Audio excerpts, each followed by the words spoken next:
Voilà, je pense qu'on peut démarrer. Merci à tous d'être là pour ce webinaire où on va parler de Revenue-Based Finance en anglais. En français, on appelle ça partage de revenus en royalties. Je m'appelle Frédéric Joseph, je suis l'un des associés de We Do Good. Donc, ravi de vous accueillir ce soir et merci pour votre temps. Le document, tous les éléments vous seront envoyés. Donc, bien sûr, vous pouvez poser des questions et prendre des notes, mais nous vous enverrons tous les éléments par la suite.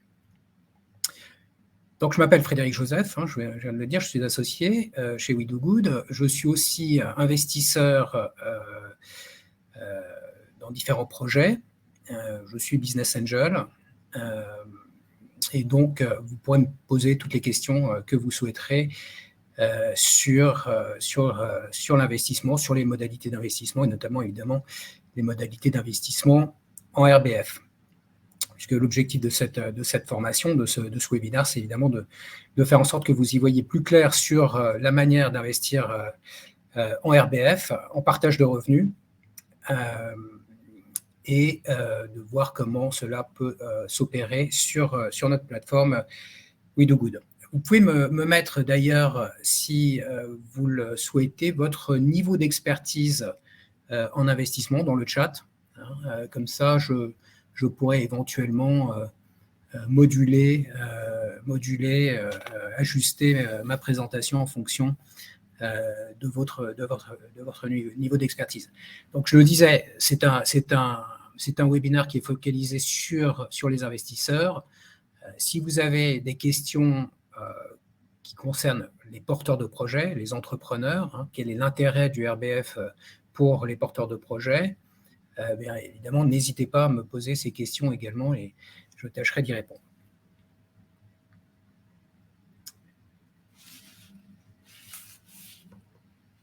Alors, on va essayer de naviguer. Voilà. Alors, investir en revenue-based financing, en partage de revenus avec royalty, qu'est-ce que c'est? Comment ça marche?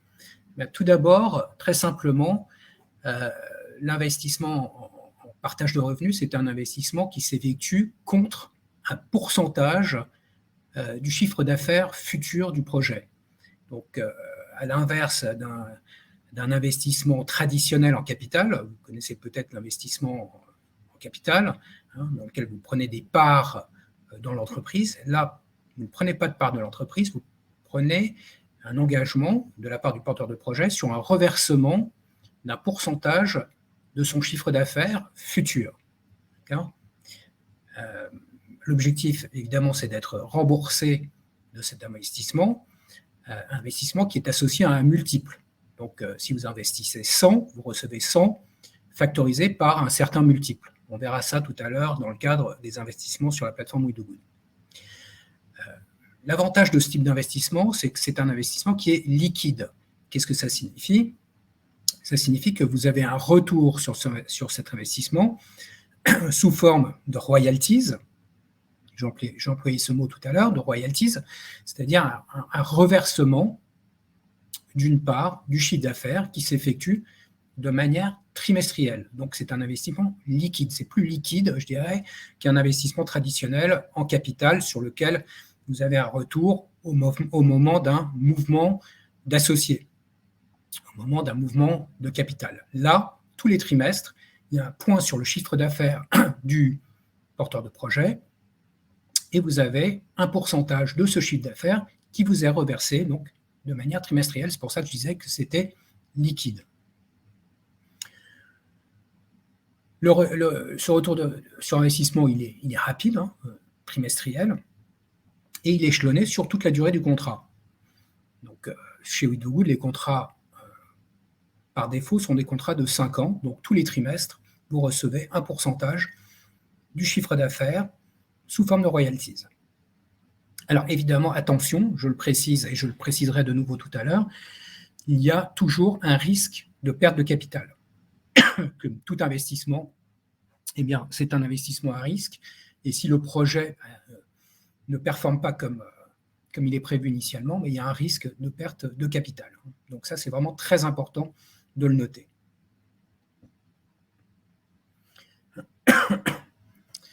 Alors, les quelques paramètres de ce qu'on appelle le Revenue-Based Financing, le RBF, sont, je dirais, aux alentours de 4. Le premier, c'est que les intérêts de l'investisseur et du porteur de projet sont alignés. Qu'est-ce que ça signifie? Ça signifie que l'intérêt de l'investisseur, c'est le même que celui du porteur de projet en matière de croissance du chiffre d'affaires. Le seul objectif du porteur de projet et de l'investisseur, c'est de porter le projet vers une croissance, vers un développement de son chiffre d'affaires. Quand vous investissez par exemple en capital, vous pouvez intervenir sur la gestion du porteur de projet, sur la gestion de l'entreprise. Vous avez votre mot à dire en tant qu'actionnaire. Là, vous avez uniquement un objectif qui est focalisé sur la croissance du chiffre d'affaires. D'accord ? Donc, ce n'est pas la marge, ce n'est pas un autre paramètre du business plan, c'est vraiment le chiffre d'affaires et sa croissance qui est l'objectif aligné du porteur de projet et de l'investisseur. En cette matière, on peut considérer que c'est un investissement qui est éthique, puisque l'intérêt général et l'objectif commun, c'est vraiment de s'aligner sur cette croissance du chiffre d'affaires et pas de rentrer dans des discussions compliquées sur la gestion de l'entreprise. Le deuxième paramètre, c'est que c'est un investissement sans contrainte. Qu'est-ce que ça signifie ? Bien, c'est un investissement qui se fait de manière très simple. Il n'y a pas besoin de créer une holding, il n'y a pas besoin de documentation lourde. C'est un investissement qui se fait extrêmement simplement. On verra tout à l'heure les étapes de l'investissement sur la plateforme. Je ferai une petite démonstration assez didactique. Le troisième paramètre, c'est le retour progressif. Donc, je le disais tout à l'heure, de manière trimestrielle, l'investisseur reçoit son retour sur investissement. Et donc, comme je le disais tout à l'heure, c'est un investissement qui est liquide. Et puis, le quatrième paramètre, c'est l'impact direct. Qu'est-ce que ça signifie ? Eh bien, ça signifie qu'à partir du moment où c'est la croissance du chiffre d'affaires qui est le critère de jugement de votre retour, à partir du moment où vous investissez dans ce projet et que par ailleurs, vous pouvez peut-être être déjà client de l'entreprise. Si vous êtes client de l'entreprise, vous aidez au chiffre d'affaires et donc vous avez un retour également direct de votre investissement. Vous êtes également peut-être quelqu'un qui a un réseau, vous pouvez être ambassadeur de ce projet auprès d'autres personnes de votre entourage qui peuvent être clients de ce projet et en ce faisant, le chiffre d'affaires progresse et votre retour sur investissement se fait de manière directe et transparente.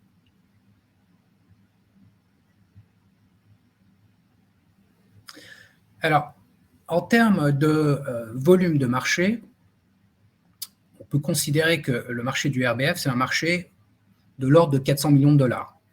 Il n'y a pas énormément de chiffres disponibles sur le volume général, mais on peut trouver quand même cette cartographie régionale qui cumule un investissement global de à peu près 400 millions de dollars sur le modèle du partage de revenus, donc du RBF. Vous voyez que les zones les plus importantes, c'est les zones anglo-saxonnes, la zone Amérique. C'est un modèle qui existe aux États-Unis depuis plusieurs années. Il y a des gros fonds qui se sont constitués aux États-Unis sur ce modèle. Il y en a également au Royaume-Uni et c'est un modèle qui arrive en Europe continentale et notamment en France depuis 1 ou 2 ans et progresse de façon rapide. Les fonds dont je parlais, ils sont essentiellement focalisés sur de la technologie, sur des plateformes en SaaS et sur du e-commerce. Nous sommes une plateforme de crowd investing sur le modèle RBF et on fait intervenir des particuliers, des entreprises via cet investissement qui est participatif. Alors, si on va au-delà de ces acteurs dont je viens de parler, on peut élargir aux GAFA, aux grandes plateformes, les Amazon, les Stripe, les Shopify, les PayPal, qui en réalité opèrent la gestion de leur clientèle sous forme de RBF également. C'est-à-dire qu'ils préfinancent l'achat de stock de leurs clients sur la base de ce modèle de Revenue-Based Finance, de partage de revenus. Donc, si on associe ces acteurs à la volumétrie du marché, là, on atteint plusieurs milliards de dollars pour constituer la totalité du marché du RBF dans le monde. Alors, We Do Good, c'est quoi?